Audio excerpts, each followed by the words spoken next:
Number one, put God first.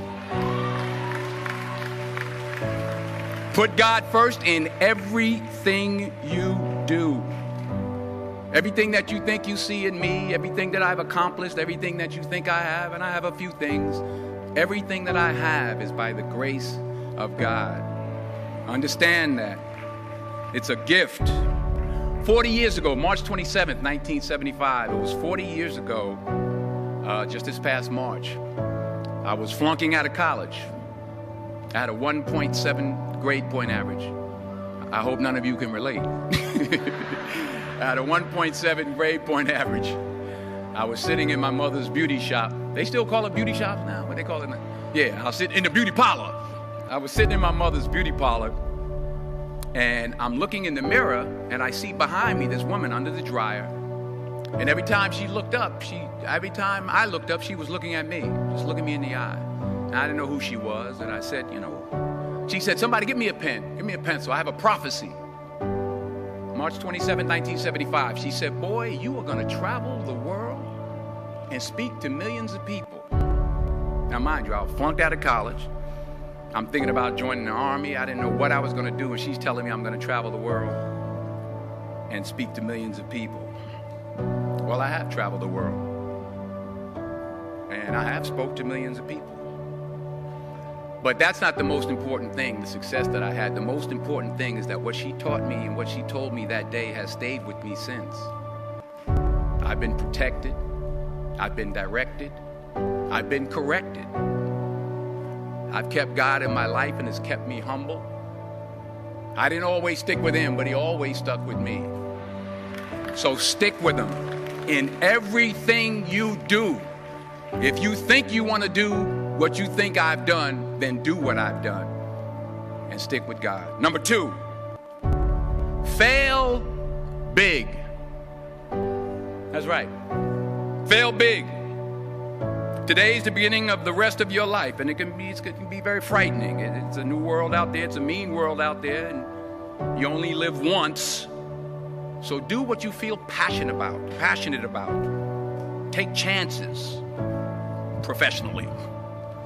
Don't be afraid to fail. There's an old IQ test, was 9 dots, and you had to draw 5 lines with a pencil within these 9 dots without lifting the pencil.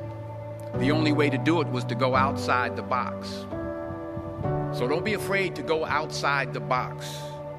Don't be afraid to think outside the box. Don't be afraid to fail big, to dream big.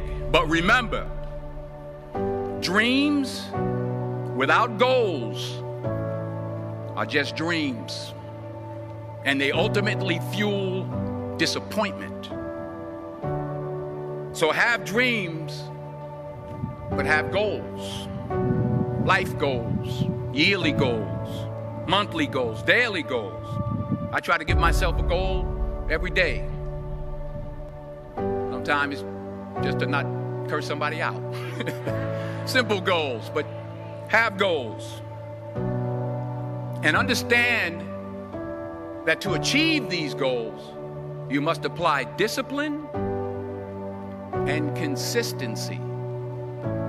In order to achieve your goals, you must apply discipline, which you've already done, and consistency every day, not just on Tuesday and miss a few days. You have to work at it every day. You have to plan every day. You've heard the saying, we don't plan to fail, we fail to plan. Hard work works. Working really hard is what successful people do. And in this text, tweet, twerk world that you've grown up in, remember, just because you're doing a lot more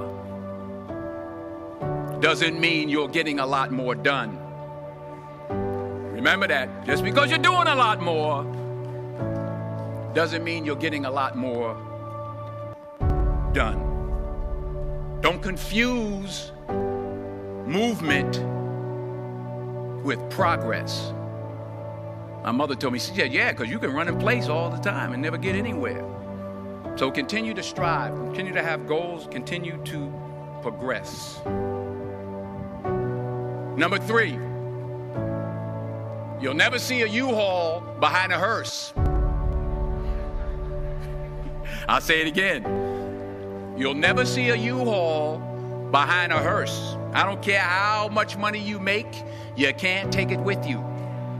And it's not how much you have. It's what you do with what you have. We all have different talents. Some of you will be doctors, some lawyers, some scientists, some educators, some nurses, some teachers. Yeah, okay. Some preachers. The most selfish thing you can do in this world is help someone else. Why is it selfish? Because the gratification, the goodness that comes to you, the good feeling that I get from helping others, nothing's better than that. Not jewelry, not big house I have, not the cars, but it's the joy. That's where the joy is, in helping others. That's where the success is. Finally, I pray that you put your slippers way under the bed tonight, so that when you wake up in the morning, you have to get on your knees to reach them. And while you're down there, say thank you for grace. Thank you for mercy. Thank you for understanding. Thank you for wisdom. Thank you for parents. Thank you for love. Thank you for kindness. Thank you for humility. Thank you for peace. Thank you for prosperity. Say thank you in advance for what's already yours. That's how I live my life. That's why I am, one of the reasons why I am today. Say thank you in advance for what is already yours. True desire in the heart for anything good is God's proof to you, sent beforehand to indicate that it's yours already. I'll say it again. True desire in the heart, that itch that you have, whatever it is you want to do, that thing that you want to do to help others and to grow and to make money, that desire, that itch, that's God's proof to you, sent beforehand already to indicate that it's yours. And anything you want good, you can have. So claim it. Work hard to get it. When you get it, reach back. Pull someone else up. Each one, teach one. Don't just aspire to make a living. Aspire to make a difference.